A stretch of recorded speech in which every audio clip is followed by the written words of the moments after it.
Saudara-saudari pencinta insan, intisari sabda harian yang saya kasih dalam Kristus. Salam jumpa di hari ini, Rabu 11 Agustus 2021, Minggu biasa ke-19. Kita akan mendengarkan pembacaan dari Injil Matius, bab 18 ayat 15 sampai ayat 20. Mari kita simak bersama.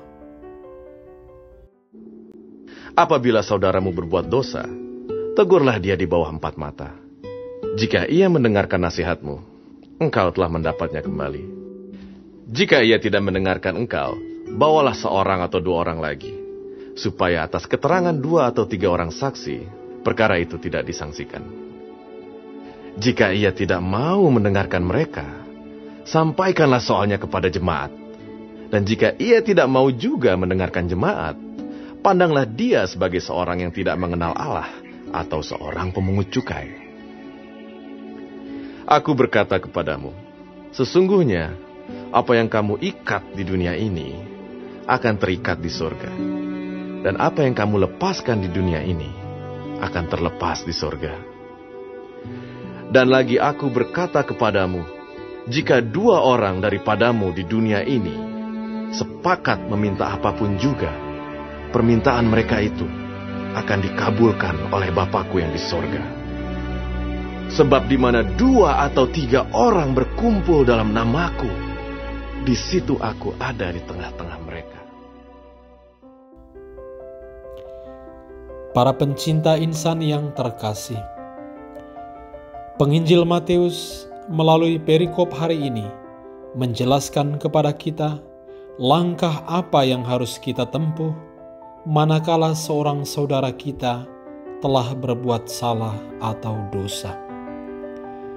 Pertama-tama, panggillah dia secara pribadi dan di bawah 4 mata menasihati dia untuk bertobat.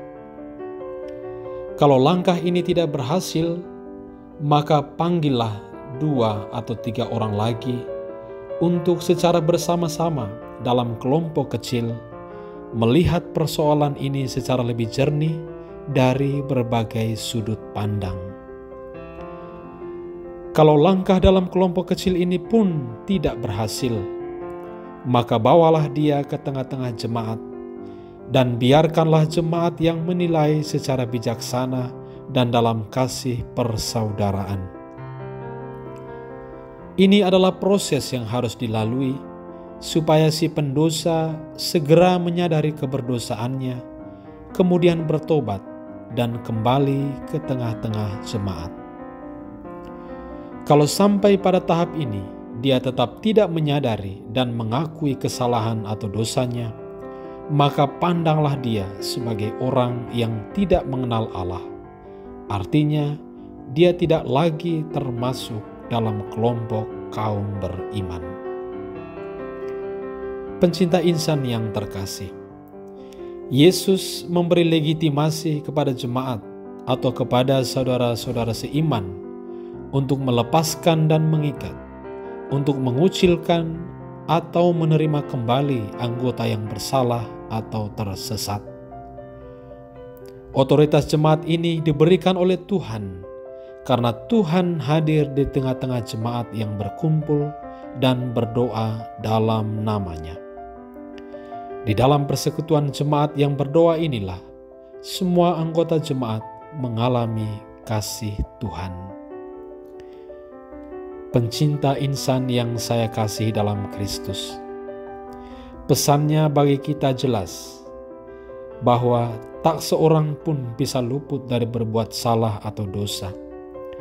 Karena itu, kalau kita mendapati saudara seiman berbuat salah atau dosa, janganlah kita mewartakan kemana-mana, apalagi melalui media sosial, tentang kesalahan atau dosa saudara ini.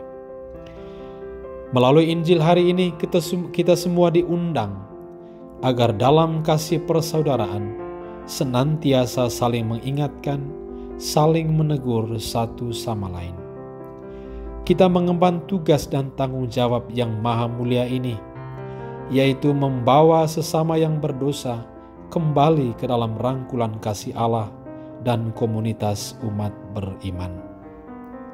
Harus selalu diingat bahwa satu-satunya alasan kita menegur dan mengingatkan saudara yang berdosa adalah karena kita sungguh mengasihi dia.